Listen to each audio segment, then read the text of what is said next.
Playing small. I am the queen of playing small.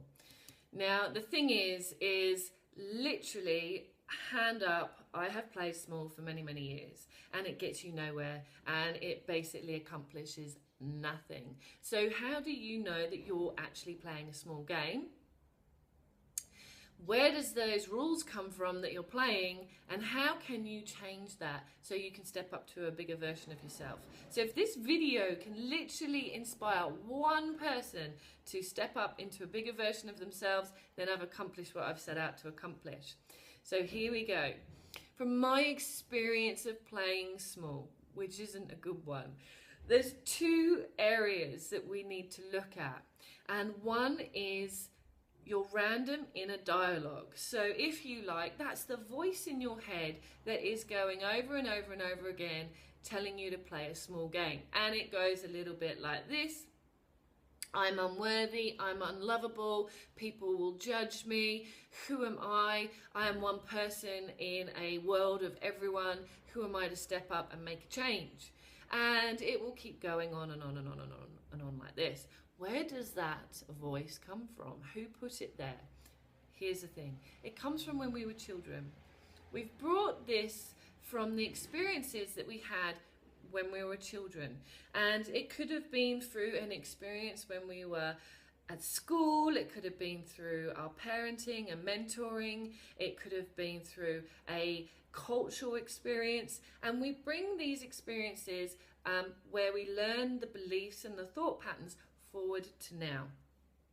And sometimes these experiences are so big that we just become unconscious of the white noise that is constantly playing around and around and around in our head. So that's the first one. The second one is our physiology. So what happens is our physiology goes, hey, we're playing a game, and it mimics the voices and the thought processes that are in our minds. And literally our body starts to contract, it starts to become smaller, and we literally start to suppress our energy. The energy of information and creation can no longer flow through the body, so we get stagnated with these thought processes going over and over and over again, so we can't clean through the energy and move forward. And then what happens is the fear, or the energy of the fear that we're holding in our bodies, starts to grow and grow and grow, and it literally feels uncomfortable. And the body is saying, yeah, we're playing a small game here, we need to become smaller and smaller and smaller.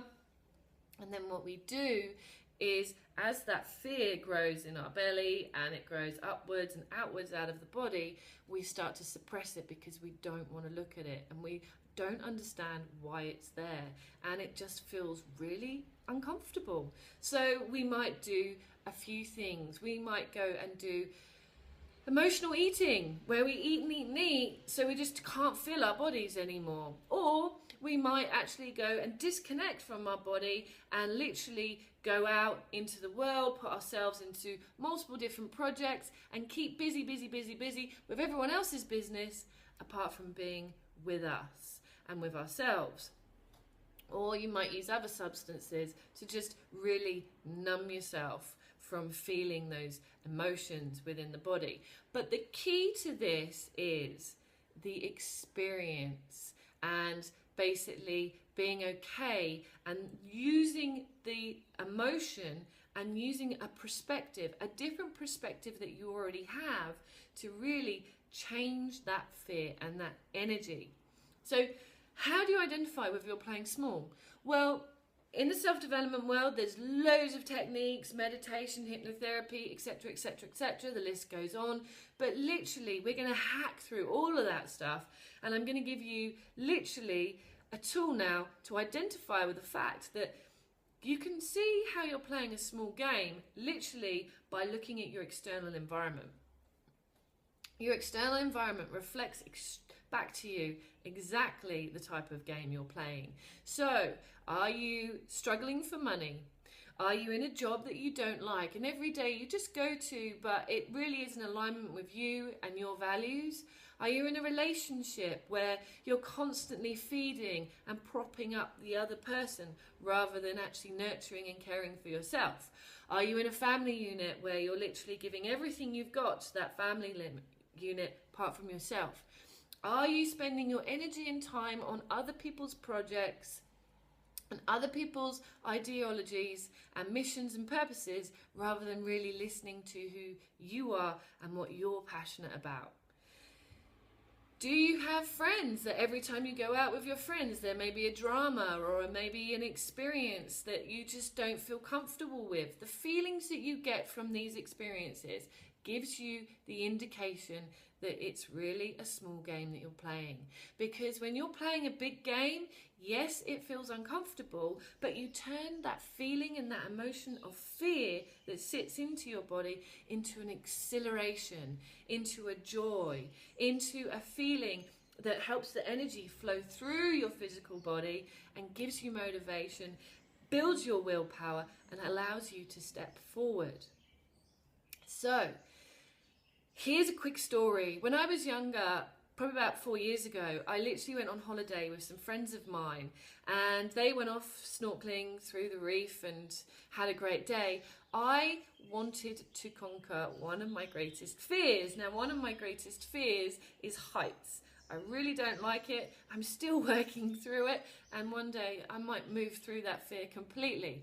But what I did is I went on a day trip where we did a 2-kilometer trek through the rainforest up to a 60-foot waterfall, where we then abseiled down to the bottom. And of course I hadn't told anyone that I was fearful because I didn't want anyone to know, because it was something that I wanted to push myself through.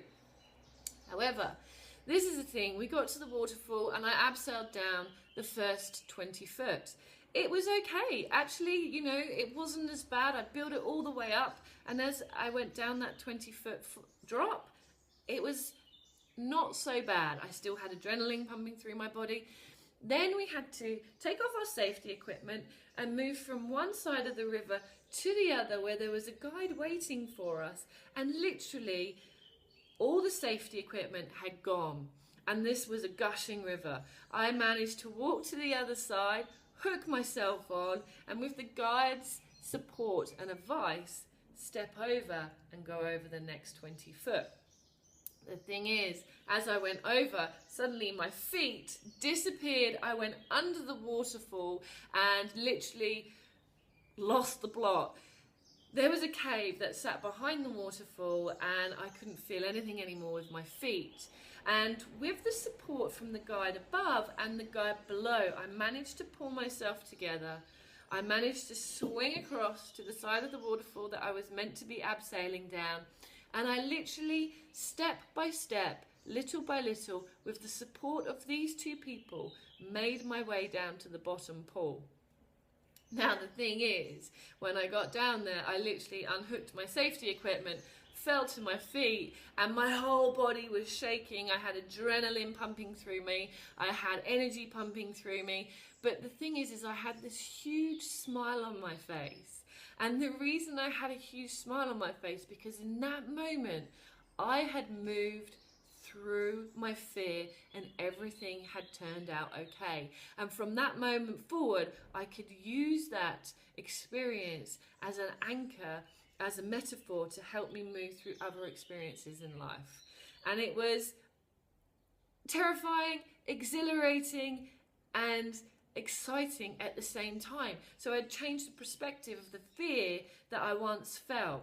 And I literally looked it straight in the eyes, stared at it, and went forward. So where do you think you can look at that feeling of fear?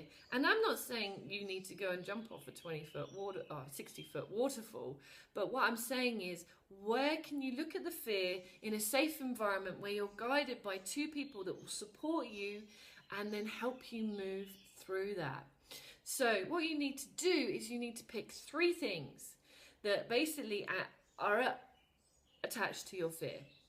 Whatever it is, whether it's the fear of going and speaking to an investor to help you with an ideology that you might have, where it might be connecting with someone that will help you collaborate and create a movement, or whether it will be just to help you anchor in your own belief about yourself, your self-worth, whatever it is. Find out the three things, the three things that are going to help you slowly move through that fear. Then I want you to commit to it. You need to commit to it. And do it every single day until it becomes a conscious awareness, and until that feeling of fear slides away because it is no longer needed, and the feeling of joy and excitement and exhilaration comes into your physical body. Now the thing is growth and change aren't always easy, but what we can do is we can make that feeling of fear not as intense, so we can move forward with ease and grace. And that will then make it fun, enlightened and joyful. So pick three things, commit to them, bring awareness to your external environment, feel the fear and do it anyway. I hope this has inspired you. I want to hear your stories. Share your stories with me, and any questions, you can contact me. There's always details below these videos. And look, I hope that you will feel your fear and move forward and do it anyway. Thanks for listening.